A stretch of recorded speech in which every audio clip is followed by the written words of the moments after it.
ดีโอដើមរបស់គ្នានេះវីដេអូដើមពាក្យពិតប្រៀបដូចជាកាហ្វេអញ្ចឹង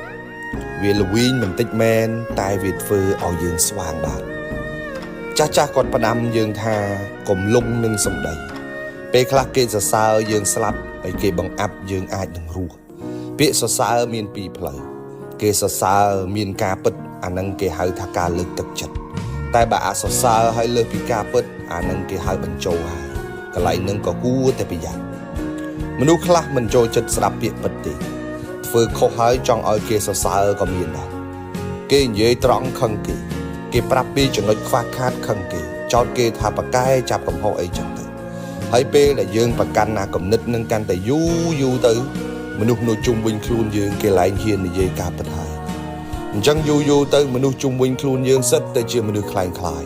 និយាយលើកជើងនិយាយបញ្ចោអីចឹងទៅរហូតដល់ថ្ងៃមួយយើងជួបគ្រោះដោយមិនដឹងខ្លួនដោយសារតែអាពាក្យសរសើរខ្វះការពិតនឹងឯងសុភាសិតអឺរ៉ុបមួយគេនិយាយថាថ្ងៃដែលយើងព្រមទទួលយកការពិតជាថ្ងៃដែលយើងចាប់ផ្ដើមផ្លាស់ប្ដូរនិងអភិវឌ្ឍខ្លួនឯងបើយើងមិនទទួលការពិតទេយើងរកចំណុចខ្វះខាតរបស់ខ្លួនឯងមិនឃើញទេហើយគ្មានថ្ងៃណាដែលយើងរីកចម្រើនទៅមុខទេ